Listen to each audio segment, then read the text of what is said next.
morning, this afternoon, wherever you are world over. We extend a very hearty welcome, and it's a pleasure to have a very distinguished guest all the way from the Central Asia, from Kyrgyzstan. And we are going to take you, ladies and gentlemen, to Central Asia today and to a beautiful country and beautiful places in Kyrgyzstan with our distinguished panelists, guests, speakers, anything you can call. The session chair is Dr. Shilpi Mohan ma'am. She is a medical doctor by profession, and nowadays doctors, nurses, paramedical people, they are doing great job. But at the same time, our teachers, our educators, our counselors, our technocrats, they are also great heroes because 1.65 billion children, as per UNESCO, are away from the educational hubs, and they're also being taken care of. So there comes the role of Madam Shelly Gupta. And of course, we got to keep our environment neat, clean, and our ecosystem intact. For that, Dr. Kaushtab Sharma ji will be there with us. So with these words, let me just roll some slides. And today is a very important day in history. You would say, how is it? What is so special today? Of course, I've got a golden triangle. I have got a golden triangle all the way from Kyrgyzstan. That is very important. So it's a historical day. But besides that, if I take it, today is the 21st day of the 21st year of the 21st century. When you take these three things together, ladies and gentlemen, this combination doesn't come accidentally. It comes with a lot of planning. And that's why Dr. Shilpi Mohan ma'am also planned today, 21st day, 21st year, 21st century, and three people together in the Golden Triangle all the way from Kyrgyzstan. So on behalf of Indian Diaspora, International Chamber for Service Industry, we extend a very warm welcome to all of you. Pleasure to have you with us wherever you are, and welcome to beautiful country called Kyrgyzstan. They will discuss with us. Central Asia has got 5 countries, and we are going to talk about one country. The Honorable Prime Minister also visited in 2019. Now, there are a couple of potential areas what we have got, but personally, if our chamber takes an interest, we talk about education, tourism, health and wellness, media entertainment, youth skills development, micro, small, medium enterprise, and a couple of other areas which we will take into consideration. And if you recall, Sanjay Dutt had shot a beautiful movie called Torbaz, and that was in December 2017. That movie was released, and it was a great hit. Now, our chamber believes in holistic education. Education, skills, and entrepreneurship to go together hand in hand. And that's why during these difficult times, crisis time, challenging times, we are focusing on education and teacher and youth empowerment. And of course, self-reliant India, we got to move in that direction. So we are proud to share with all of you that of course, today the deliberations are on Kyrgyzstan, but sometime back, Uzbekistan had shown the interest. The tourism delegation and the ambassador, they all met me. They were very keen to set up finishing school in Uzbekistan. So I'm just sharing with you what exactly the concept was, because our chamber deals with services sector.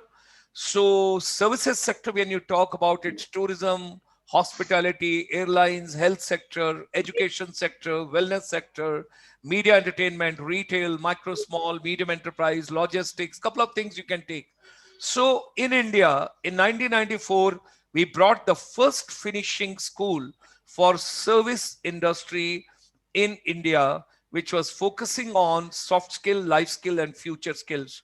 And like you have got a physics lab, commerce lab, bio lab, computer lab, why not to have inspirational lab? This was to encourage the creativity of every child. Nowadays, Niti Aayog is taking a lot of interest. Atal Tinkering Lab, Incubation Center, all that is coming up. And our chamber is helping at present for setting up finishing labs across India in different places. We are also having a beaming for the finishing school in Mongolia. And we are very happy on a couple of other nodes. in Central Asia as well as Middle East. Coming to sector skill councils, now there is a separate ministry for skills development and entrepreneurship, and there are 37 sector skill council which have been formed. And I'm proud to share with all of you that Dr. Nirmaljeet Singh Kalsiji, he has taken over as the chairperson. The government has brought the entire skill under one umbrella. Your NSDC, your ITIs, your polytechnics, your skill universities, whatsoever you can think of, sector skill councils, they all are now apart, and they are in alliances with the National Council for Vocational Education and Training. And there is a, again, golden triangle there also. Dr. Nirmaljeet Singh Kalsiji, along with Madam Vinita Agarwal and Dr. Neena Pahuja. Now, we have got almost 12-hour beaming from morning till evening.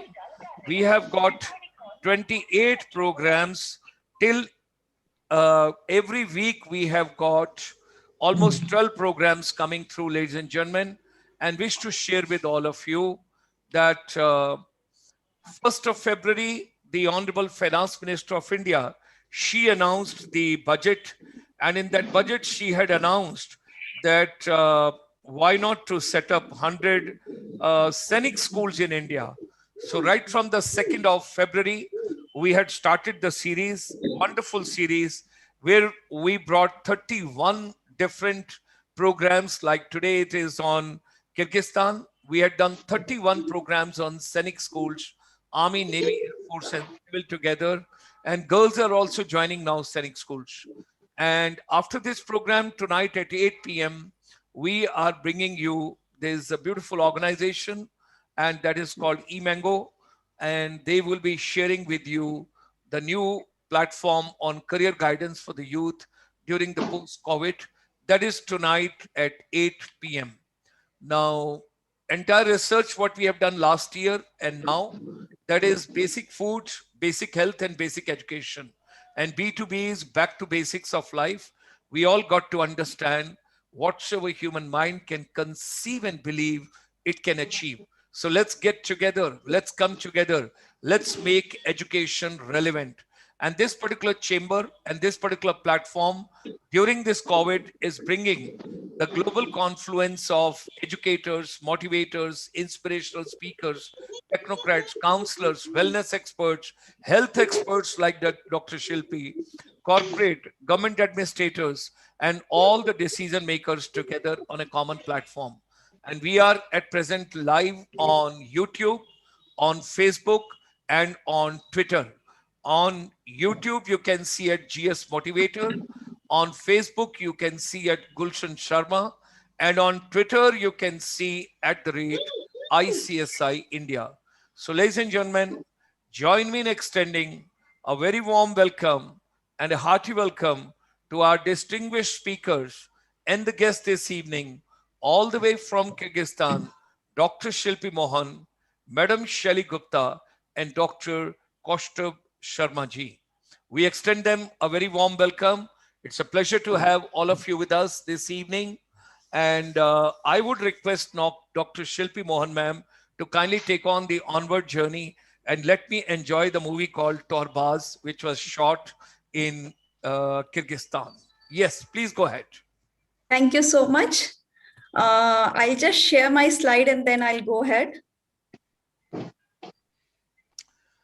And hearty welcome to all the participants, those who have joined us. I can read your names. Aru Mugamji, Bibi Subbaji, and Senior Consultant, and Joba Lakshmi ji, Nanlai, and Mamta ji, and Sakshi ji, and Bimal ji, and Mahesh ji, and Habung Asha from Arunachal, Ajay Kundal from Pathankot, and of course, a couple of other dignitaries, those who have joined us. I'll keep reading your name after some time. Meanwhile, the screen should come. Dr. Shilpi Mohan ma'am, she's from the medical background, hardcore doctor. She keeps giving medical advice to everybody. And Madam Shelly Gupta will give the education advice, and Crestoji will change the environment all around so that it remains positive. We all think positive, talk positive, and live positive. Indian footprints in Kyrgyzstan Republic. Your slide can be seen, your presentation can be seen. Please go ahead, ma'am. Yeah, thank you so much. Good evening, Dobre Večer from Bishkek, Kyrgyzstan. First of all, I would like to thank Dr. Gulshan Sharma for giving me this opportunity.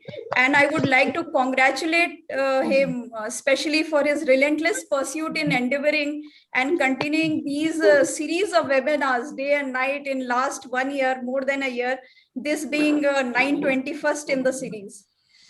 I'm Dr. Shilpi Mohan, cardiologist by profession, learner by heart, and advisor Central Asian Republic ICSI. On behalf of team ICSI, I get immense pleasure in inviting Dr. Kaustubh Sharma and Ms. Shelly Gupta from Kyrgyzstan as guest speakers tonight. Welcome to both of you. Thank you. Before we move ahead, a brief overview about the Switzerland of Central Asia, which is Kyrgyzstan. Kyrgyzstan is a landlocked country and it is in close proximity to India, not only in distance as well as in culture and history.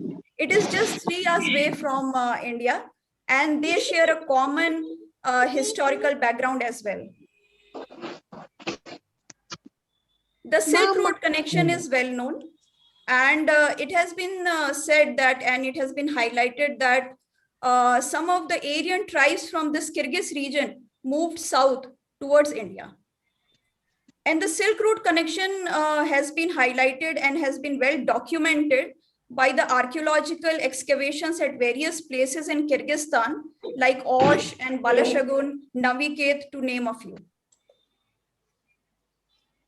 Kyrgyzstan is a land of mountains, rivers, lakes, and yurts. It is a land which is 80% covered by mountains. It has got more than 500 lakes, beautiful rivers, and it is such a beautiful country that it boasts of beauty both in place as well as person. People are also very, very beautiful over here. You would be surprised to know that the biggest walnut forest of the world is in Aslanbog village in Kyrgyzstan. It is located in the famous or not so famous fertile Fergana Valley. Manas is the longest epic in the world. You would be surprised to know that it has got more than 500,000 lines. And because Kyrgyz people were nomads, so there was no literature documented evidence during those times. So it was sung as poem and then passed on to the next generation. It is something akin to Vedas, which was transmitted by Shruti or Smriti. The central figure in Manas, the central figure Manas himself, is the identity of Kyrgyz civilization. It brings me a great delight to tell you that the Manas is 2.5 times bigger than Mahabharata, 20 times bigger than Odyssey and Iliad. And the most famous person from Kyrgyzstan is not a politician or a sports person. He's an author, Chingiz Aytmatov. This country has seen a lot of political upheavals right after independence in 1991, in 2005 as Tulip Revolution, then in 2010 as Kyrgyz Revolution, and another one in 2020, which all three of us witnessed, this October Revolution.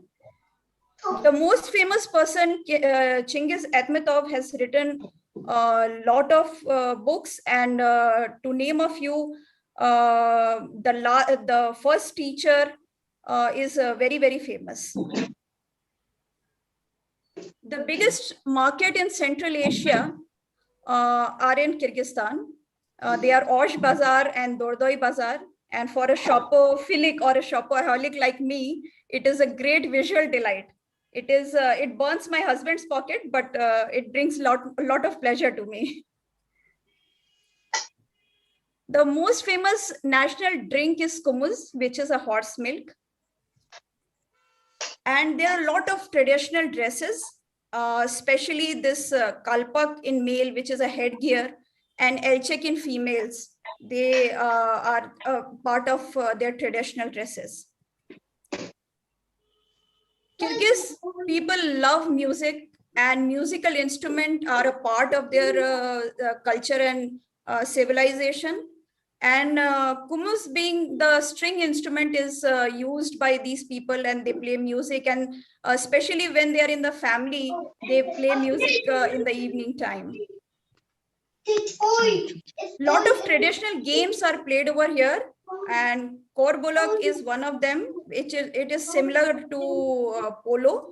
And I think K word is like very famous over here. It's very popular, like Ekta Kapoor's Kyunki Saas Bhi Kabhi Bahu Thi, something like that. All the things start from K, kumus and all the this instrument, kokboru, all of them start from K.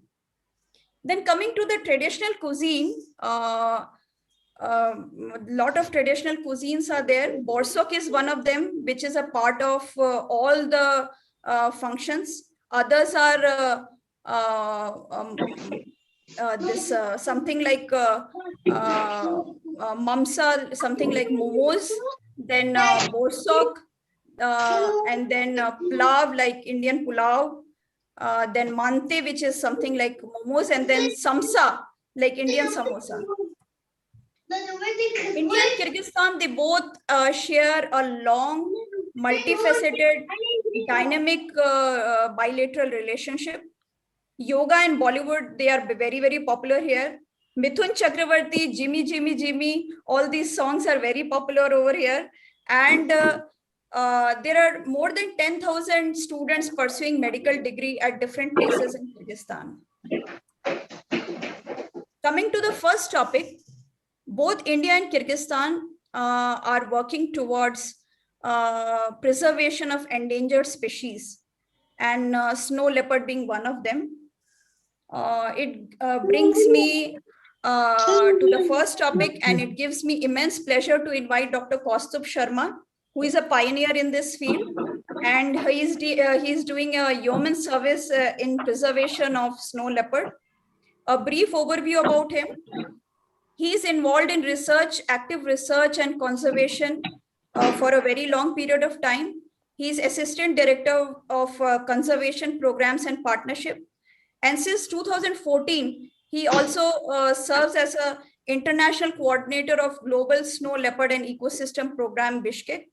And he coordinates a unique alliance involving government of 12 snow leopard countries, NGOs and conservationists. He assists in field of research data analysis, and he has so far authored more than 35 publications and presented his work in nearly same number of international conferences. So over to Dr. Kaustubh Sharma for his deliberation. Thank you. Hi, thank you. Thank you so much, Shilpi. I really hope I'll live up to the expectations that you have set the audience with. Just give me a second. I'll share my screen.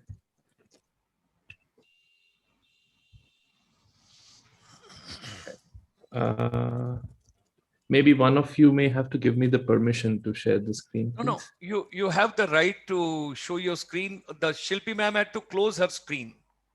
Okay. Once she closes, you will be able to immediately. She has to close. Now you can go ahead. Please go ahead. Please Fantastic. go ahead. Thank you. Yeah. Thank you very much, Dr. Sharma. All right. So just let me know, please, if you can see my screen. And yes, it's not a snow leopard's picture. We can. We can. All right. Thank you. And very good evening to you all. And to be honest, firstly, I would like to thank the organizers for very kindly agreeing to postpone the event, which was earlier planned about 3 weeks ago. And I'm also sorry for starting on a rather personal note, but I really couldn't resist sharing this very old picture of my father, who recently lost his battle with COVID in Bhopal. And it was him and my mother's, his and my mother's faith and confidence in letting me do what I wanted to do that allowed me to choose this rather unconventional career path, if you may say so. On that note, I'm also sincerely hoping that you all and your loved ones are safe and in good health during this unprecedented tragedy unfolding around us. I'll just optimize it here. Perfect. Now, I just mentioned unconventional career path, and I'll talk a little bit about that. So when I meet people, often they ask, what do you do? So I tell them that I'm a wildlife ecologist who works for conservation of snow leopards. People say, what is that? Then I tell them about this organization, Dan Snow Leopard Trust, that I work with them. Again, what do you do? So then I tell them about a species, which is the snow leopard. And if you've seen the movie Kung Fu Panda, you might recollect there was a villain called Tai Lung, who used to do acrobatics that seemed unreal. In real life, snow leopard is a species that manages to do all those acrobatics almost realistically. It almost seems as if nature has handcrafted the species to survive in these mountains. So, but again, people still, they say that's great, but then still, what do you do? So I just put together this little video snippet about, what I really do. That's the city of Bhopal, where I grew up. And no, there are no snow leopards out there. It's all flat. It gets very hot in the summers. But I will be taking you to Kyrgyzstan. By the way, this larger patch that you see out there is where snow leopards found. Anyway, I'm going to take you quickly to Kyrgyzstan. And in Kyrgyzstan, I'm going to take you to Sarichat Ertash Reserve. Situated in the Tian Shan Mountains, Sarichat is a fine snow leopard habitat. And I was personally very happy when I got the opportunity to visit this the first time. And I was happy because for the first time, I didn't have to hike the mountains, but I had to ride a Pajero. And no, my Pajero was not this four-wheeled Pajero that I had to use to hike in the mountains. It was a four-legged one. That was the horse who was named Pajero, and that was my ride up in the mountains for a survey that we were planning for almost 2 weeks. So we started the survey on horseback. It was a 16-kilometer long ride. We crossed a pass which was nearly 4,000 meters or more. And these horses are like, they allowed us to see a lot of wildlife. And the reason for that is these horses are like all-terrain bike. We saw some Urgali, as you can see here. And the reason we could see them was because these horses are like all-terrain bike, but with an autopilot feature. You can really go through treacherous landscapes and habitats, and the horse will make sure you're not crashing into anything. That horse, by the way, in front of me, we used to call him Michael Jackson. I'll explain later why we called him Michael Jackson, but that was the survey. And we were there in the mountains to set up cameras, these automatic cameras. If you set them the right way, do a little bit of walking on the force, you will be rewarded with some spectacular images and videos of the snow leopard.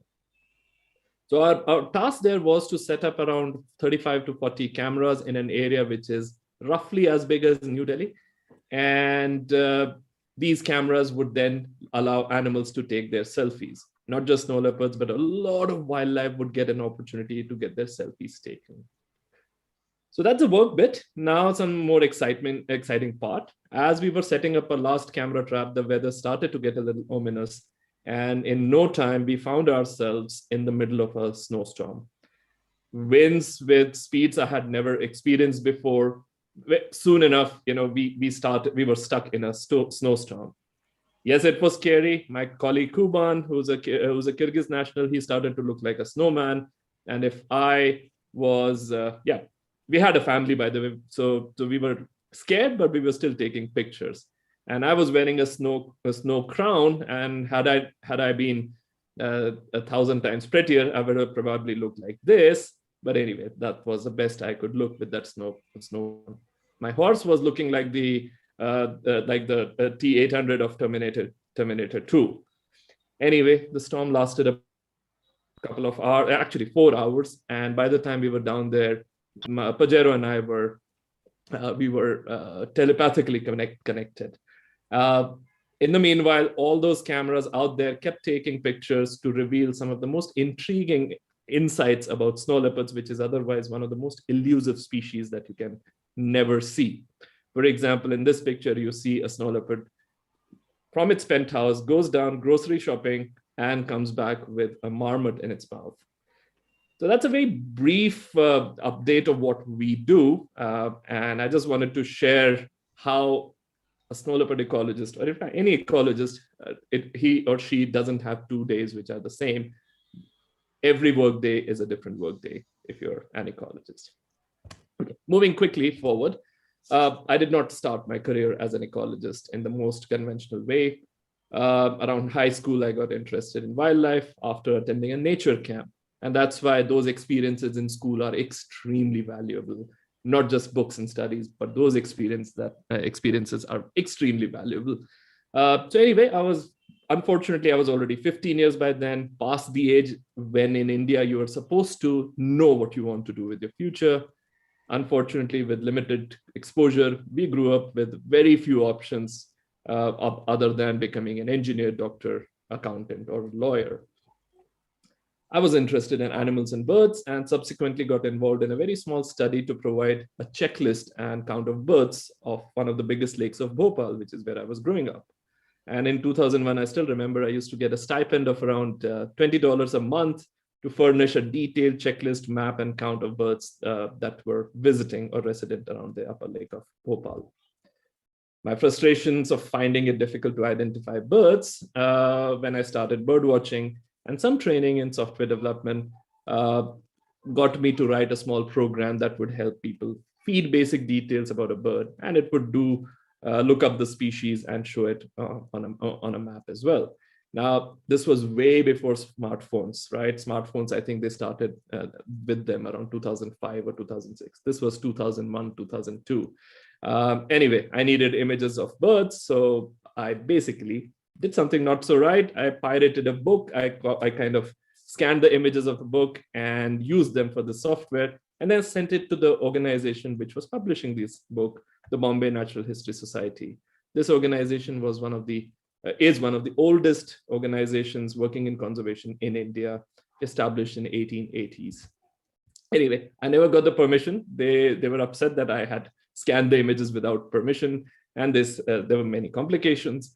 But what I did get was another letter from the director of BNHS, Dr. Asad Rahmani, asking if I'd be interested in research on a species that nobody else was willing to work on. I said, absolutely, yes, just bring it on. The species was a rare animal which is found only in India and parts of Nepal, called the four-horned antelope. And it's the only living animal in the world which has two distinct horns. And of course, I had at that time a master's in physics, some programming experience, a little bit of an interest in wildlife, but no degree as such in ecology. I was picked up based on my enthusiasm and basically nothing else. Anyway, I spent the next 5 years in Panna Tiger Reserve, where I got my first practical lessons on ecology. About half a kilometer from where I was stationed lived a well-known tiger biologist, Dr. Raghu Chundawat, who was at the same time studying tigers. And yes, that's a live tiger, and that tiger is sleeping right now with a tranquilizer, and he's putting a radio collar on the tiger to follow it. Anyway, Dr. Chundawat allowed me to join his field staff, some of the most brilliant tiger and animal trackers, to the forest on their regular trips. And it was these guys who became my first teachers in ecology. There cannot be anything more rewarding and exciting and educating than being up close to nature, even if it means encounters with the Lord of the Jungle when you're on the foot. As you will appreciate, it's not always likely that you will spot wildlife you wish to learn about. You may see a tiger once in several weeks, and the species that I was studying on, the four-horned antelope, it would just melt in the background. I mean, there's one four-horned antelope in this screen. I don't know if you can see it. It's hiding right here. Now, there's a lot of uncertainty in what we see and what we don't see. And this is where I started realizing the value of my limited skills with mathematics. When I learned how scientists across the world had been working on using statistics and technology to improve their understanding of ecological systems. Understandably, most biologists don't enjoy mathematics, and most mathematicians have no exposure to biological problems. But because in ecology, you never get to see everything that's out there, it becomes important to use statistics and technology, remote sensing, mathematical modeling, high performance computing, and so on. And that's where I was able to start making that connection. So I finished my PhD around 2008 and got my first ever exposure to Asia's high mountains with a trip to Bhutan as a trainer on some of the methods that I was trying to learn and improve upon based on my experience and firsthand exposure to ecology and mathematics. It was around 2008 that the Snow Leopard Trust hired me as a regional biologist. And I still remember the job description. It was almost hilarious that apart from the regular skills, they were looking for someone who basically had no hesitation in living in some of the most remote parts of the world for extended periods, which could be several weeks.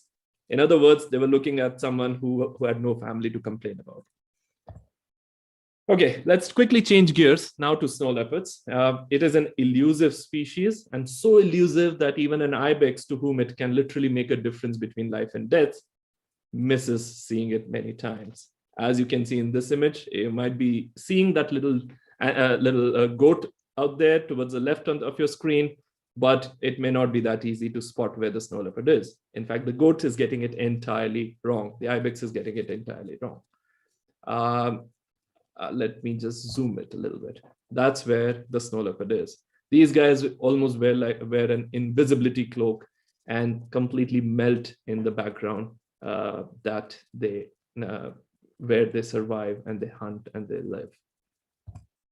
Anyway, snow leopards use landscapes that are not very easy to traverse. At times you have to hike almost half a kilometer upwards, 500 meters vertically up, to just find one ridge line, which may or may not be a good site to even put a camera up for snow leopards. They also interface with humans. In fact, one snow leopard can have a home range which is almost as big as the size of Delhi NCR. Now, given such space needs, less than 10% of the protected areas in the entire in the entire world are big enough to house a viable population of snow leopards. They're also the top predators of the mountain habitat, and which is why we also call them as the thermometers of the health of the ecosystem that they represent, and the ecosystem that provides water to not a few hundreds or thousands, but to somewhere more than 2 billion people on planet Earth. And no, I'm not exaggerating here. The snow leopard is found across 12 countries. And by the way, you can see Kyrgyzstan right there. It's in a very central location. You know, both elements are on the two sides. But the fun part here is that if you look at some of the countries where snow leopards are, some of them are great friends, some of them are not so great friends. But with the snow leopard, these boundaries fade away because they don't really care about international borders, unless, of course, someone goes and puts hard fences out there. And snow leopards move between countries. We know of snow leopards moving between Pakistan and Afghanistan. We know of snow leopards moving between Bhutan, Nepal, and China. We know of snow leopards moving between Mongolia and Russia without passports and visas. This area where snow leopards are found is also known as the third pole.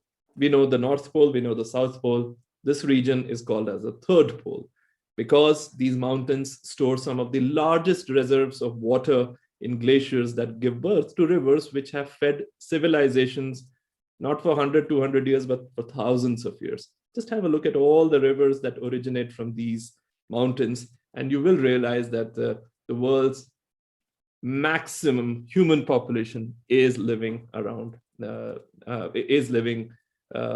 downstream these areas. So they are ultimately dependent on these areas. So much so that snow leopards also have a very special place in our history, culture, fables, and currencies and stamps and so on. Unfortunately, a species even as charismatic as the snow leopard faces a multitude of threats to their existence. Herders who lose livestock get angry and kill snow leopards in retaliation. There are some greedy people out there who just want to wear a coat made of snow leopards, or would just want to show off their opulence with these skins.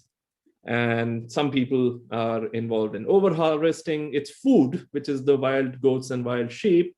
And now, in the last 12 years, 13 years, threats that didn't even exist before that have become some of the largest threats to snow leopards. And these include poorly planned development projects, whether it's poorly planned infrastructure or mining in some of the most fragile and pristine ecosystems of the world. At this point in time, the threats, they don't get over. It's like there's a turnover between threats, and one threat you might be able to mitigate, another threat comes up, and some of these are at scales that are extremely difficult to mitigate.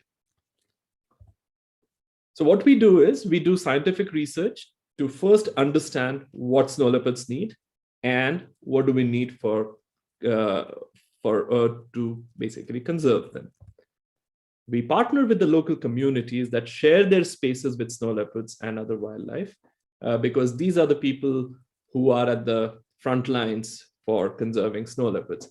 We cannot even attempt to save a snow leopard as a species unless we are able to partner and collaborate and with the local communities that share their spaces with them. We work, as a third element, we work at educating children and grown-ups about the value of conserving species and try to help them reconnect with nature. Again, this is where a lot of people in education will appreciate. We are slowly moving away from being connected to nature. And it's not about education systems, it's not about anything else. It's just about the lifestyles, how they are getting less and less getting us less and less connected, especially our children, less and less connected to nature. And this is where some of these education programs play a very, very important role. And lastly, the work that has me based in Bishkek, we work with policymakers to scale up the research, conservation, and education work that small organizations such as ours is doing into policy framework where it can conserve habitats across large landscapes, and not just across large landscapes, but across international borders and beyond. And at this point, people often ask that, fine, all of this, what you're saying makes sense, but why should the government be interested in that one species of which we call as the snow leopard? Why should a government care? Why should we care? And what is in it for us to save snow leopards, or for that matter, any wildlife? I mean, what's there for us? And for that, I'll just take you, I'll just end with this very small story in a way. We all know about GDP, right? The gross domestic product. And a lot of you may also know that inherently, the entire concept of GDP is sort of flawed because it tends to not take into account nature's contributions into what we are utilizing. And to showcase that, I'll give you a small example based on a recently published work from one of my very bright colleagues, Dr. Ranjini Murali. Now, you all might know about Pashmina, or Kashmir, as some people call it. It's a fashionable fiber that is sold at a premium price across the world. Roughly, it costs about $110 to $170 per kilogram. The end products in the form of a shawl or a jacket cost around $50 to $100, which puts the end product cost, if estimated in weight, to about $300 to $400 per kilogram. Obviously, that is not taking into account the cost of craftsmanship. Now, what Ranjini did, she went to two landscapes, one in Changtang in India, one in South Gobi in Mongolia. And as one would expect, she found that herders get a much lower fraction of the cost of Pashmina, which is somewhere less than $40 per kilogram. Fair enough to some extent, but here comes the staggering figure.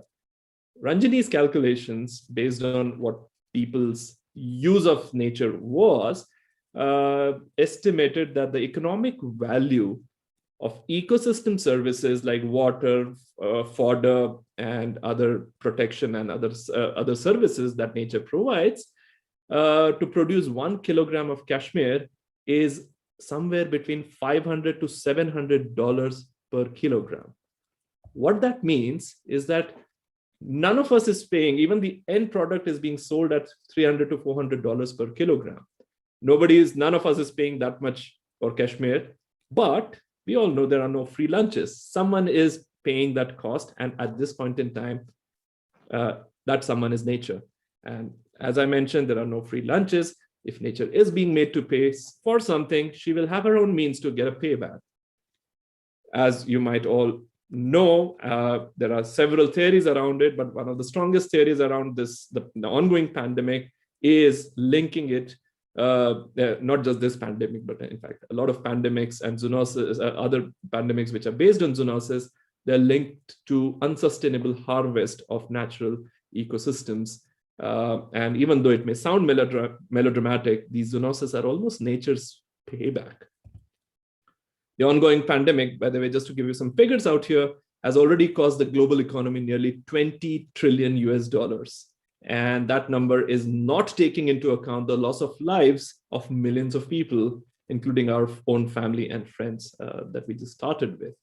Now, I think this is about time in the human history where we need to realize that we can no longer afford any more degradation of our natural ecosystems in the name of economic development. It is as if we are trying to make revenue in one currency, which is money, and paying back twice or thrice in another currency, which is our own well-being and health. And with that, I'd like to stop here by re-emphasizing that ecosystem conservation is not a choice anymore. It never should have been a choice, but it's a necessity because it's important for our own survival, for our own well-being, and if it matters for our economies. You know, the COVID-19 pandemic has taught us how closely our lives and livelihoods are linked to natural ecosystems, and why, you know, these issues like illegal wildlife trade, habitat destruction, destructive development, depletion of biodiversity, they're not someone else's problem who's just interested in it, but these are everybody's. You know, there's not someone's, but everyone's concern. And unless we are able to convince our governments, policymakers, ourselves, businesses to use science-based decision-making, we will not be able to preempt the loss that zoonoses, climate change-related extremities, and biodiversity loss will bring about in the coming years. So with that, I'd like to stop here. There's just one more slide. I just want to leave it with that. If you're interested to know a little more about the work we do in Kyrgyzstan, there's a very nice 4-part film that BBC has recently released. You can find it on YouTube. It's called Snow Leopards: Ghosts in the Snow. BBC Earth has recently produced and released it less than a month ago. So feel free to have a watch. But if you have any questions, I'll be more than happy to answer them towards the end of the session. And feel free to follow what we do on any of the social media channels if they are of interest to you. Thank you.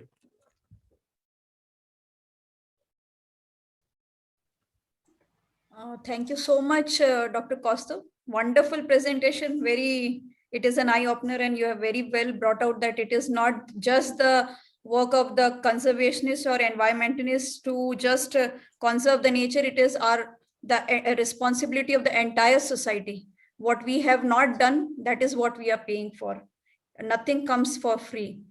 I'll have some few questions in the end. First of all, I'll move to the next speaker, Ms. Shelly Gupta. A brief overview about her.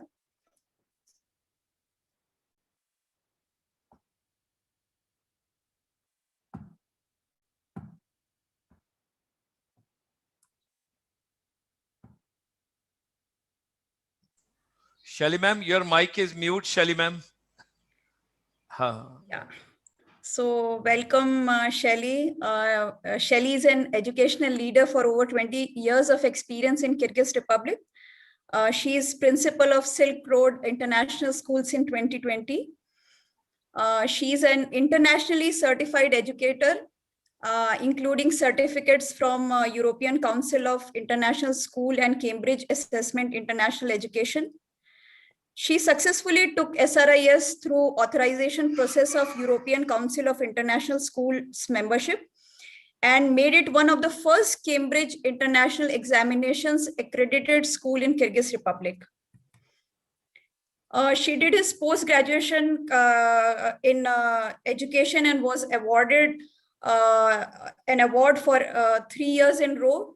And she also holds a master degree in travel and tourism. This is her area of interest, which she has taught at Polytechnic for Women in South Delhi, sorry, which was what initially put her in educational career, for which she took education as her career. And as principal of SRIS, her focus is to further improve quality of SRIS Cambridge curriculum and introduce newer subjects like travel and tourism, design and textile, both interesting to students, new upcoming fields, and are highly relevant for future career. Over to Shelley for her deliberation. Good evening, everyone. It's an honor to be a part of such a dynamic team of people. Kaustubh, you always are so, you are so charismatic, and your screens, I don't know, I will be able to justify what you just did. So it's always interesting. You're an awesome speaker. Shilpi, thank you for inviting me. And Dr. Sharma, lovely to meet you finally. I did see some of your ICSI videos before through Dr. Shilpi. I'm amazed with the job that you guys are doing. Thank you. First, I'd like to share my screen. Give me a second. I'll quickly. By the time Shelley ma'am's screen comes up, let me go back to the history. I used to teach in 1988 travel and tourism from the Ministry of Tourism, Government of India in South Delhi. And that is when she's talking about Saket, that institute. There used to be a lady called Neena Singh. Yes, I remember her actually. Thank you. The world is small, yes? I'm just recollecting. I was with the Ministry of Tourism that time, Government of India. I was the first Indian Army officer to move on deputation after doing my master's and PhD. And I used to teach part-time every evening. It was an evening program, 5 to 7 p.m. And I used to go twice a week over there. And I won't tell you that how much money they were paying. That's not good on my part. Please go ahead. Yeah, it took me to the old memories when I heard about tourism. Thank you, Dr. Sharma. Maybe we can recollect later sometime. I will start from, from where Kaustubh left. He talked about that, yes, academic is important, books and science and mathematics or, only these subjects are not the essentials. It's also the real life building skills, making bold goals, being passionate, perseverance. This is what we're going to talk about in education. So I will start with change. We are all expecting, we are all seeing the change. The only constant in life, the only thing that is inevitable, we can be sure will happen is change. And the only thing that does not change at all is our commitment to the highest standard in whatever we do. To expect changes or to embrace change has brought me a hope during these difficult times we started with. I know most of us have lost our families, and this has been challenging. In last 2 years, technology has seeped into education and renewed its whole teaching and learning process, which has completely changed the learning behavior and the learner's desires for learning. I know Dr. Kaustubh, though he's an ecologist and he has all these degrees, I think he spent more time talking to the villagers, convincing people, talking about ecology than computing data or, comparatively. Similarly, accountants are spending less time computing data, more time resolving clients' problem. Nurses are spending less time recording patient history, more time monitoring patients and talking to patients' families. So greater demands are for jobs that are not well performed by the technology, such as solving problems, generating creative ideas and uniquely human interaction, such as today that we had, and what Dr. Sharma, you do on daily basis.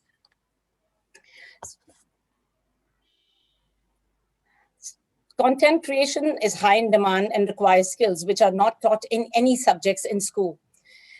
There is no topic, there is no unit or no special subject for this. Art and creativity are getting more and more important in the recent years. That's why STEAM-based programs are the new improvement over the STEM program. This new trends applies meaningful science, technology, engineering, art, the new element, and math content to solve real-life world problems through hands-on learning activities and creative designs. The first thing that it helps students become increasingly curious about the world around them.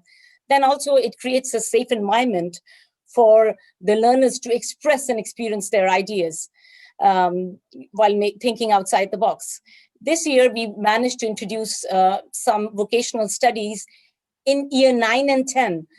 Apart from Cambridge is a STEM-based program, and it has recently introduced over 40 subjects, vocational subjects such as textile design, media and science and communication, many more. We could only start with these, and we introduced them only this year. Subjects such as textile design, multimedia, travel and tourism, global perspective, starting from year 9 and 10. And the kids will be able to take their IGCSE, which is year 10 board exam, as in India. These vocational subjects will provide students to think much more than only sciences and mathematics or the regular business and economics, as we have discussed. Social media and technology are an integral part of daily life, and integrating the use of these into the classroom is more natural than before, given how acclimated many students are to them. It can be for students from any age, starting from early elementary to all the way through college. TED-Ed is a typical example of this trend. What we are doing now is a typical example of this trend. We have, in the last 2 years, we have been using it more aggressively in the classroom with, the new wave of online learning for photo essays, for school blogs, YouTube stream live lectures like we're doing now, message board and discussions.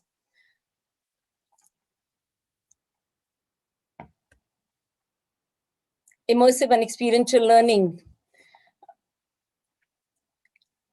This is technology. The rise in demand for experiential learning has pushed forward the development and use of learning and learning through virtual reality and simulation. Simulation have existed from 80s. Simulation tools and softwares has become all the more important in education. It's used in teaching, training, and testing for many, many years.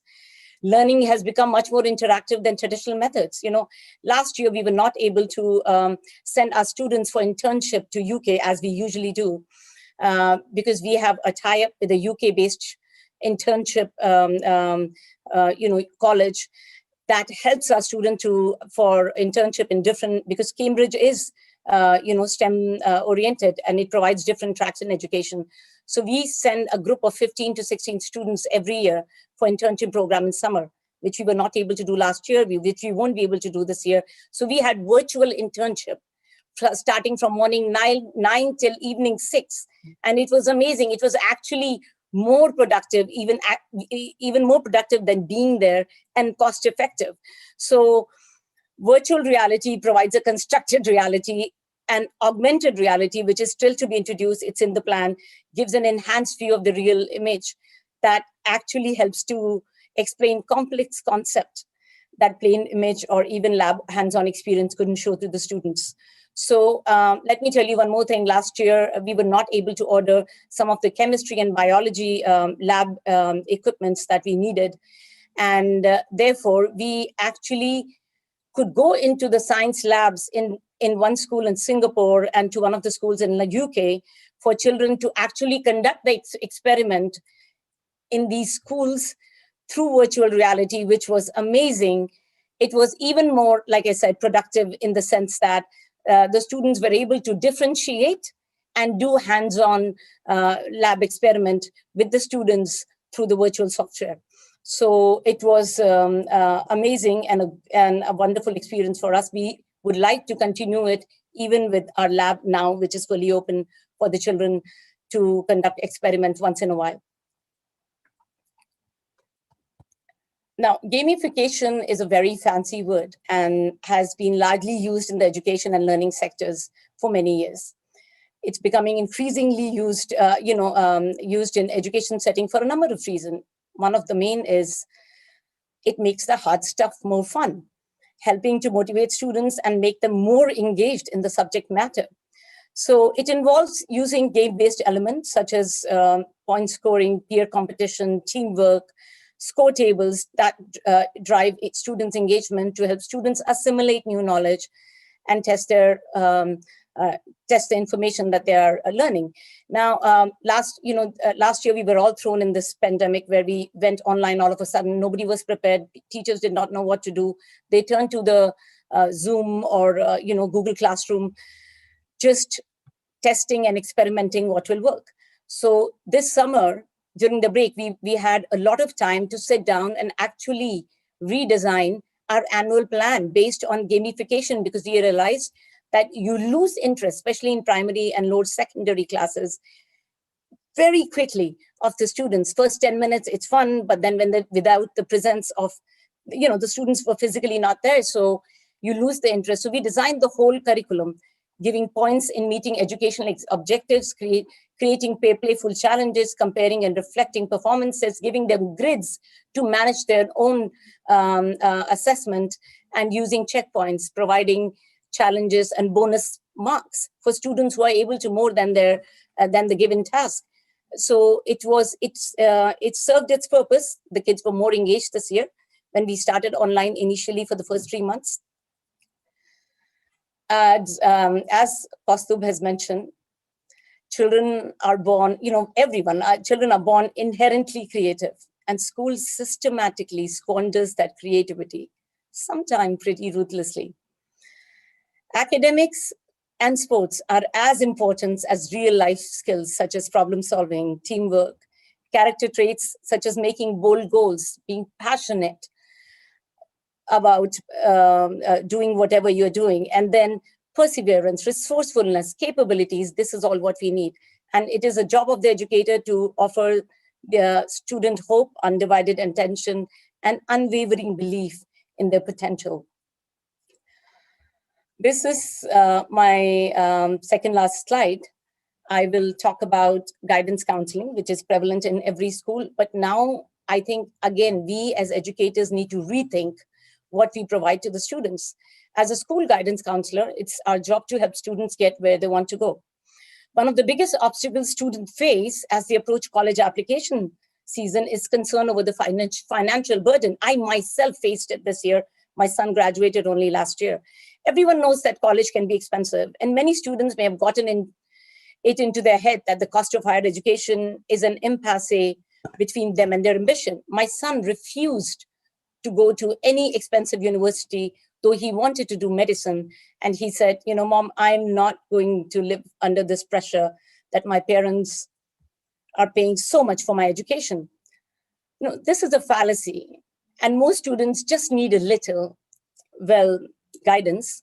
Most school counselors will have a handy list of promising scholarships that students can apply for, as well as intimate knowledge of how to apply for and receive financial aid and students' loan. But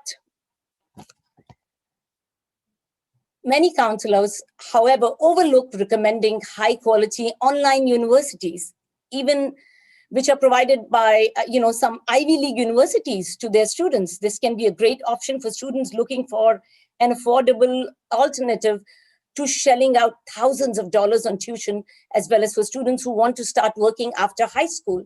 There are so many undergraduate and graduate programs provided by Ivy League universities, which are of high quality. If the school guidance counselors will keep the account of those and make sure that money do not stand in the way of education, and let the children be aware that they can follow their bliss, even if their bliss is not known to them for now. Just give them the curiosity that they need to come up with their dream or make a bliss for them. they can study anywhere, especially now. Online portal has been available for many, many years. From in last 20 years, it has flourished. But now all the more, there are many big, very famous Ivy League universities which have started a full-fledged degree courses, many courses, graduate and undergraduate, that are available for many students. There are also about 100 small ways that students can save money on the overall cost of university. One of the biggest little expenses for college student is textbooks. Luckily, there are lots of great ways to get the books you need for free. There are many, many websites and portals which provide the books which allow you to download the books for free or for cheap. I think the guidance counselor it's guidance counselor's job to make sure that the children help the children through the stress of the expenses they know that will come ahead as soon as they finish school. So instead of thinking about the university or their marks or how to get into that, they get prepared and find the information which is not there on every block, but is researched and well guided by the guidance counselor in the school. So this is something that we need to improve on. And I think every child can follow the bliss and can get to where they want to do. As Dr. Kaustubh mentioned, that there has been, he never knew. I mean, I always ask him, these alternate career paths are the key to the stress that the children have nowadays, and the number of suicide and depression that we hear, which start as early as high school among the students. We can take care of that if we are all ready, as we should be, for the students of tomorrow or for today. The last thing is performing at the university. Especially I've been in a private school setting. I'm also a student of a private school from Delhi. So I would say that when the schools have spoon-feed every information, holds the child's hand, starting from grade 1 to grade 12. Nowadays, the families are small and nuclear. The parents have full attention on those 1 or 2 or 3 kids that they have, especially in an Indian setting. It's very difficult to perform well in the university when the children actually travels to different states or different countries. The freedom that they have, where they have to make their own choices, when to get up, whether to attend the university or not, their study plan, nobody holding their hand for homework or telling them to be prepared. This is the time when we need the real life building skills or the soft skills that we need, that we are able to make right decision and are independent and have the right approach towards education. I think I will end here, and I'm ready for the questions if there are any. And I've lived up to the expectation that you all had from the seminar today from me. Thank you, Dr. Shelley. Thank you, Ms. Shelley. Wonderful talk and really very enlightening. First of all, may I start, Dr. Gulshan, for some questions? Yeah. My first question is to Dr. Kaustubh. Since the time you have joined this snow leopard conservation program, how much is the increase you have noted in the number of snow leopards since then? I'll say we still don't know how many snow leopards are there in the wild. And a large part of it is because until recently, less than 2% of the snow leopard range was surveyed using reliable and replicable methods. What I can promise is that in the next 2 years, we will be able to say with some confidence how many snow leopards are there in each country and in each across the world. But that's about it. Having said that, in the areas where we are working in partnership with the local communities and governments and all, we are not seeing a huge, sudden increase in the populations. But what we're definitely seeing is the populations are stable, they're not declining. And that, in a way, is a reasonable indicator that it's not getting worse, right? To improve a population, one really needs a lot more, because you need more food which is more ibex. And to get more ibex, because they compete with livestock, you have to work in a way that the livestock holding of people goes down. So it's slightly more complex and long term, but hopefully in due course of time, once the populations are stabilized, we will see them increase as well. And do you have students or interns, I must call them, coming over here in the pre-COVID era to do some training with you, or would you like to invite them in future? All the time. I always say I've become useless ever since I've finished my studies, right? Ever since I stopped studying, I've sort of become useless. Now, I think the only, the students and interns bring the most enthusiasm and vigor into science.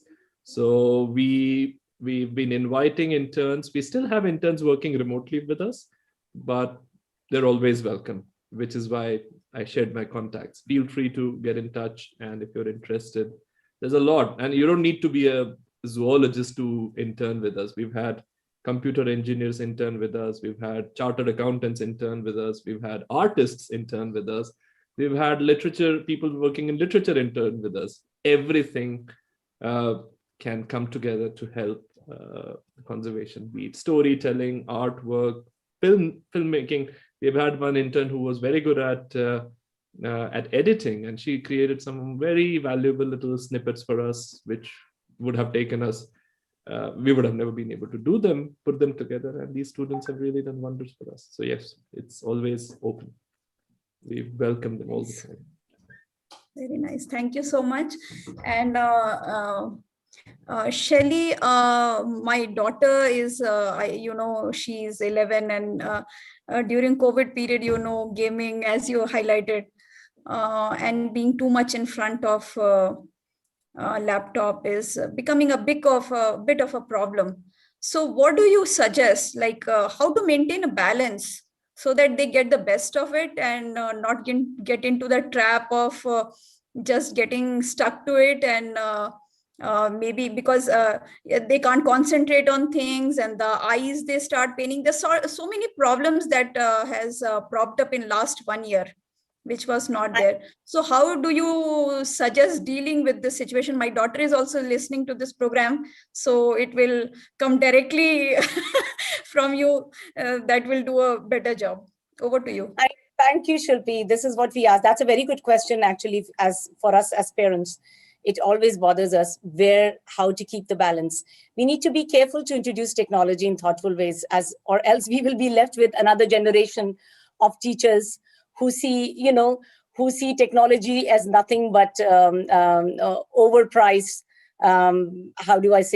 overpriced distraction rather than useful tools for learning. So yes, the balance should be, like I said, we have had students, year 10 students, who are going to sit for external exams, complain about, oh, we are tired, our eyes are hurting, we sit in front when there was online education. What should we do? And it's very difficult. Again, if we balance it in terms of, especially for primary school, Shilpi, your daughter is in grade 5. I think if we keep the balance, give the time slot, give regular breaks when it comes to online lessons, have them get away from the screen with regular gaps of 40 minutes or 35 minutes, then it works. See, there are no sciences which says that if you sit in front of the screen for 45 minutes with the right distance and with the correct body posture, no sickness or no, it doesn't do anything medically. I think you would know it more than me as a medical professionalist. So I think it doesn't do much harm, but yes, we need to balance it, like you said. If it's online classes, then yes, break in regular intervals, keeping 15 to 20 minutes break between every lessons, making sure that it is used as a tools for education, even with gamification. When we say gamification, it means I specifically mention making hard stuff more fun, learning hard stuff more fun. So if we stick to the course in terms of making it fun, but keep the balance of not making sure that our kids do not sit in front of laptops or with their gadgets for the whole day playing. That works. So giving breaks in regular intervals and making sure that they have the right body posture and they have the right corner to sit in the house with a table, proper table and chair.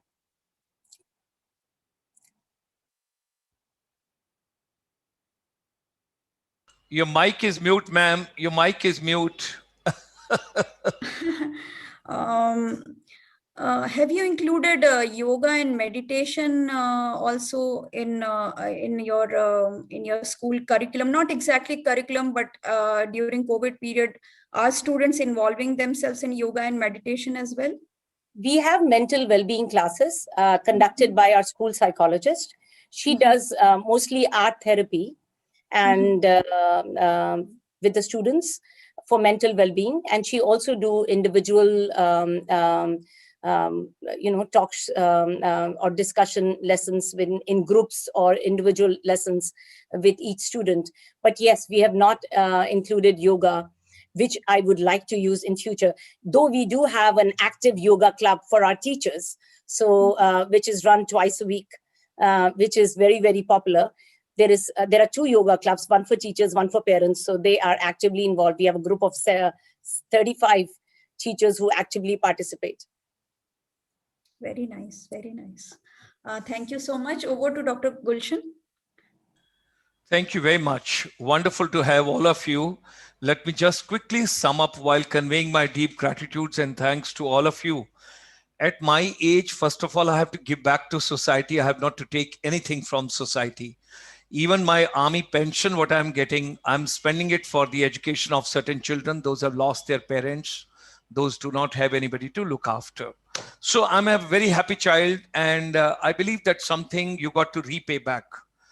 Now, let me just quickly roll. Initially, when Shilpi ma'am was, our advisor, she was talking about and introducing, Kyrgyzstan. She made a mention Switzerland of Central Asia. I wish I knew it before. We would have not taken Yash Chopra ji to Switzerland for making movies. We would have brought him to Central Asia. And you took me back way 1981. I have gone 41 years back in my memory today. And being a Punjabi, not knowing Russian language, and there was a program I still recall by the Ministry of Tourism, Government of India, at 24 Firoz Shah Road in Delhi. And all of a sudden, the anchor he had fallen sick. And Punjabis are like Hanuman ji. Wife किसी की उठा के कोई ले गया, पूंछ में अपनी आग लगा रहा है, वो चलता है वो सब पंजाबियों का. So like that, I just volunteered. I said, no problem, I will take it on. They looked toward me and they said, what is this? I said, I'll write in Hindi, but I'll speak in Russian. There is no problem. I will take on the stage. And I still recall that auditorium. जब आपने आज दोबराई वेचर बोला तो मुझे कुछ याद आया. कहते ना, तुमने कुछ याद दिलाया तो मुझे याद आया.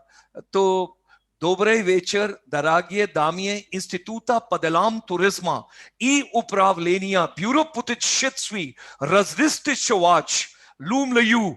I do not know Russian, but I mugged it 41 years back and I still recall. I'm telling you.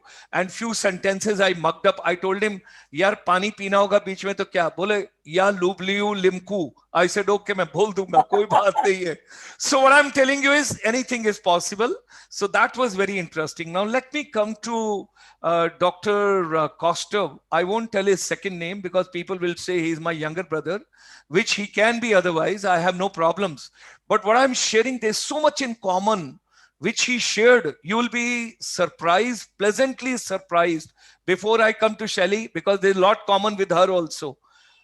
Kailash Shankla ji, great gentleman, worked on the Project Tiger. His son was a bosom friend of mine, Pradeep Sankla. I used to go to Kanha National Park. I used to go to Bandhavgarh National Park. I used to go to Bharatpur Bird Sanctuary and Salim Ali ji for all the birds, whatever we used to do. When he was talking about remote sensing, I was recalling my young days. वो उसके पैर में एक sensor लगा देते थे, पक्षी को उड़ा देते थे और उसके बाद उसकी ट्रैकिंग करते रहते. तो I was recollecting. And 1973, when the Project Tiger came in India, and thereafter I had moved on deputation from the army to the Ministry of Tourism. I was working on wildlife tourism, nature tourism, ecotourism, green tourism, flora and fauna tourism, beach tourism. Salam, मैं जो कुछ भी था tourism का, everything. And I went to US National, I still recall US Embassy का कोई program था. So they had invited Ministry of Tourism, other officials. So I had also gone, I spoke for 2 minutes. That director called me. He says, where are you? I said, I'm in the Ministry of Tourism. I said, interesting. He says, would you like to go to see the US national parks? I said, I'm sorry, I didn't get you. He said, we would like to send you for 1 month scholarship to United States. Go to Rocky Mountains, go to Denver, go to Yosemite, go to Wisconsin. I don't know where all Everglade National Park. Then I went to Washington. All the national parks, that is a different story. Not even a squirrel to be seen over there. It's called National Park. Inside, you are having a music going on. You have got cafeterias and you've got a big enjoyment and everybody. That national park is altogether different. And then you're calling a bird, showing a small piece in your hand. The bird comes, picks up that and goes away. That's a different story. Now, coming to another interesting thing. I used to go to Kanha National Park and we set up the first tourist interpretation center in Kanha National Park. I still recall that. And then near Delhi, the nearest tiger reserve was Sariska Tiger Reserve. I used to go over there quite a bit. I won't tell you the tourism minister of India, but he was keeping all the time 4 com in his pocket. He used to keep 4 com. Small coms he used to keep of different colors. So what happened that I was deputed from the Ministry of Tourism to go with him to Simlipal Tiger Reserve in Odisha. So we went over there. So Mantriji took his own time to dress up and all that. He was very fond of good clothes. So when we went over there, he says, where is Tiger? So I just told, I thought in my heart, Mantriji, he doesn't take an appointment with the tourism minister of India. You took so much of time in dressing up and all that. How can I keep the tracking of the tiger? And tiger, I told him to wait for some time. Tourism minister is coming. Why don't you wait? The poor chap waited and finally he told, your minister is not coming in time, so let me go. I told, it usually happened here. Come on, accept it. There is no problem. Minister never comes in time. But anyway, 3 times we went, he could not see tiger. Finally, he gave it up. 4th day, we tracked, we had gone to Kanha National Park and there was a beautiful trekking. And I told him, sir, today I'll show you. And thereafter, well, that's all something is very interesting I want to share with all of you. So when you're doing a work on snow leopard, I remember 3 Idiot also after a long time today. That gentleman was very keen and he was holding the camera. So your father allowed, good father, and rest is, let his soul rest in peace. Great soul who allowed you to do your magic, whatever you wanted. And the way you have weaved in the entire, in fact, you should be a cinematographer, not only the wildlife conservator or ecosystem conservation, ecology, you should be a storyteller because you should help Shelley. Storytelling is very powerful in education. Now coming to Shelley, when all the time Dr. Shilpi was telling, if her daughter is watching this program, I will tell Beta, please don't allow your mama to get dinner tonight because she complained about you. She should not get dinner tonight. Okay, I'm telling you, any mama who complains, she should be deprived of the dinner tonight because you got. It is not a fault of children. It is not a fault of children. I'm a teacher. I'm in education for last 40 years.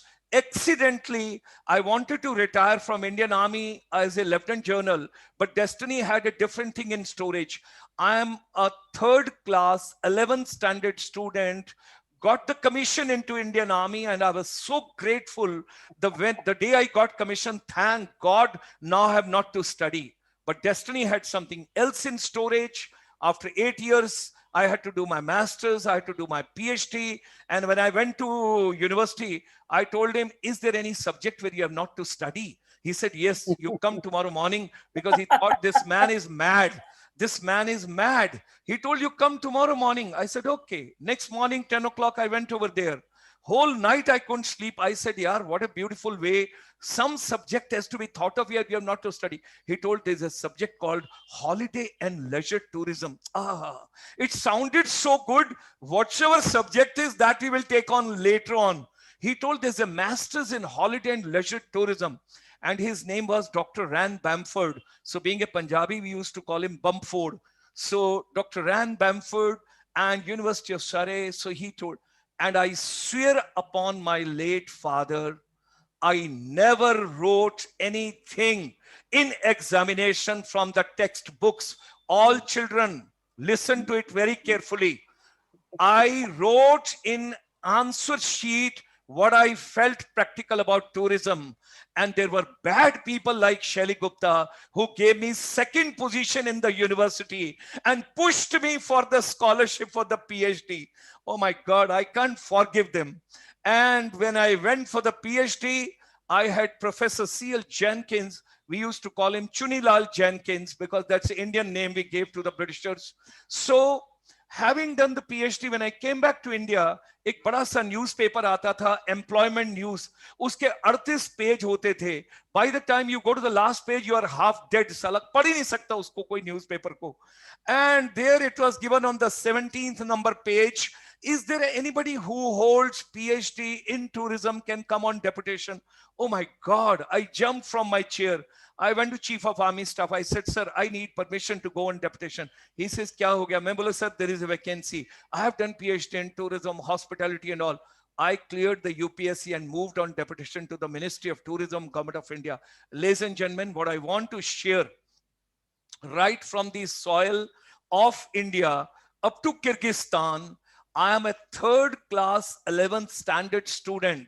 My confidence is because of Army. My lifestyle is because of Army. My future is because of Army. What I'm talking to you today is because of Army. But when I joined Ministry of Tourism, I pinched myself, business class ticket and traveling abroad, 119 countries on my passport. And every time I traveled, I used to pinch myself. Gulshan, you would have retired only as a Lieutenant General. Over here, you are Lieutenant General every day when you are going world over and traveling to different places and all. It made me more humble. I came across the humanity. I started realizing what human beings are. You got to respect everybody. You got to love everybody. And 11-year-old child of Dr. Shilpi Mohan ma'am, if you are a real daughter, don't give food to your mom tonight because she complained about you. And do you know that why children enjoy gamification? Our blunder is we have never made education entertaining and interesting. You have made education dry. It is boring. Why does it happen that you enjoy somebody's class and you do not want to leave somebody's class? When Costa was showing those visuals, if you ask me at this age, I wanted that presentation should never get over. It's not that because he is Sharma. I am removing my title of Sharma. It is not because of Sharma, but I'm talking about you got to live with this subject. It is no more communication. It is connecting. The highest paid person on this planet today is Nido Cuban, who went with $5 to America. And when I attend his program, when I'm teaching abroad in different countries, I learned one thing. It is not that they know more than you. They've got a style to give packaging. They have got an art of packaging. They know how to impart education. Gamification should be integral part of education ecosystem. Let children sit before iPad. Let children sit before the mobile phone or whatever it is. You got to understand, unless you do not make. Now there comes final statement of mine. I invited Australian professor 2 weeks back, and he made a historic statement that has got imprinted on my heart. He told, we imposed our style of education on children that was teaching centric. We had one teacher. He used to come 2 hours before the school, 7 o'clock. We used to respect him a lot. We used to, how devoted he is, how dedicated he is. 2 hours, he used to take the textbook and he used to write everything on the board so that he has not to remember anything. And everything was written on the board. 9 o'clock he used to come. We all used to enter. We used to say, oh my God, what a beautiful teacher. Ladies and gentlemen, education has been transformed. Education has to change. Imparting education has to change. Education has to be stimulating. Education has to be musical. Education has to be gamified. Education has to be fun. We cannot teach the way we were teaching children earlier. And let me make a very bold statement. Some of the children today know more than teachers. Some of the students know more than teacher. Now coming to the final finale statement. What was that statement which I learned from Australia from one of the professor? He told, when the factories came, when the industries came and we put the benches in the schools and institutions and all, तो जैसे factory में हाजिरी लगती थी, वैसे attendance लगी and education was teaching centric. Now teaching centric because no other source of information was available for children. Now children do not need any information today. They have got so much of information. They've got better browsing capacity. So from teaching, it has become, they told, role of a teacher has now got changed. It's a learning centric. Then came Corona. Thank God Corona came. I'm making a very bold statement. Thank God Corona came because this change was required. It was to shake up the universe. Otherwise, the health sector was also sleeping and education sector was also sleeping. Nobody wanted a change. Everybody was passing time. Everybody was killing today. There was no accountability. Somebody else was putting attendance and somebody else was getting salary and they both were sharing 50% salary, and that is the education ecosystem we were imparting. Now, education teaching centric, education learning centric. Corona made it, oh, beautiful term. English is a beautiful language. You can put any word from the Cambridge of Shelly Gupta. You say education is now, teacher role is now facilitator. What facilitator? What kind of a facilitator? What facilitation you want to give it to me? So the latest term which has come now, which I learned from TAFE, Technical and Further Education of Australia. Ladies and gentlemen, teachers are the co-learner with the students now. Teachers are the co-learners. And if you do not learn with students, the day is not very far. The students will tell on your face, ma'am, you don't know about it. What you're telling is wrong. See it over here. They have got 10 sources. They are spending more time. They are more energetic. And by grace of God, do you know what is humanity? 137% more intelligent are the future generation. Let us respect the future generation. Technology is going to stay. Technology is going to empower education. I am extremely, extremely happy that education has become transparent now. Education has become accessible now. The only thing is we have to give digital strength to the entire education ecosystem. Technology has to play a very important role. And I will close with this, that ecology has to be protected. Environment has to be protected. Costa mentioned about Bhutan.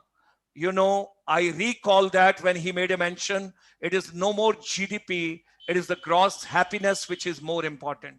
It is not the GDP which is important. It is the gross human happiness which is important. So what are we heading for? There are 112 exams in India by the time the child passes +2.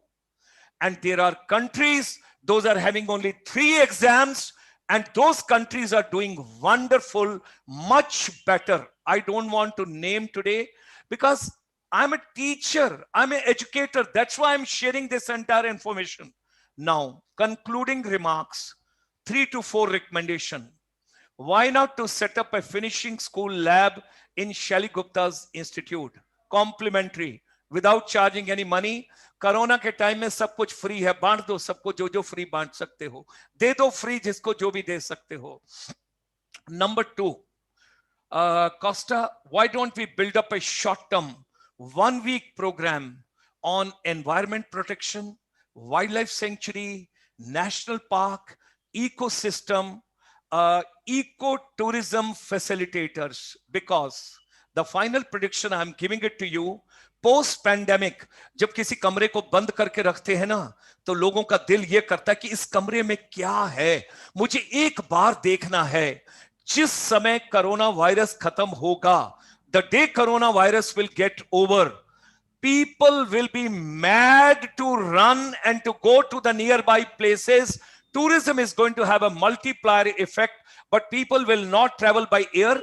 People will not travel by train. People will not travel by buses. People will travel by their own family vehicle. And they would like to go to nearby places. They would like to go to nature-based places. They would like to go for green tourism, nature tourism, yoga, meditation, organic, naturopathy, knowing animals, knowing plants, knowing organic, everything understanding from that point of view. Why not to package? Let's build 1-week program and let's bring Kyrgyzstan and India further closer onto that particular note. Now, you mentioned about art therapy and mental well-being. I can bring the Sector Skill Council, Government of India, free of cost for Shelly Gupta to Kyrgyzstan. You can make a commitment on my chamber's behalf. I will get the CEO of the Sector Skill Council. She will come. You need 5 people, 10 people, I'll get you. Media entertainment, I'm a little miser. I do not want movies to be shot in Kyrgyzstan because it is an economic leakage and a drainage. I had been going to New Zealand. I had been going to Switzerland. I had been going to Southeast Asia. We would like that for some time, the government of India should give more subsidies to the filmmakers. Let them produce films in India itself. But cultural amalgamation can take place in Central Asia, Kyrgyzstan, and India while preserving our cultural heritage and environment protection of the snow leopard. That comes to my mind. Thank you very much. Thanks a lot. It was wonderful to have all of you. I just thought that let me share from the heart. And Shilpi ma'am, you're doing great job. Keep doing. And beta, aaj mama ko khana nahi dena hai. Please remember that. Don't forget, okay? So, good child. And mama ne aaj tumhari complain ki hai, mama ko aaj khana nahi dena hai humko. Or Shelly ma'am, thank you very much. Dr. Kaustup ji, thank you very much. It was a pleasure to have all of you. Let's have many more such programs which should be creative, dynamic, vibrant, and realistic, which should really help the humanity. Thank you. Thank you very much.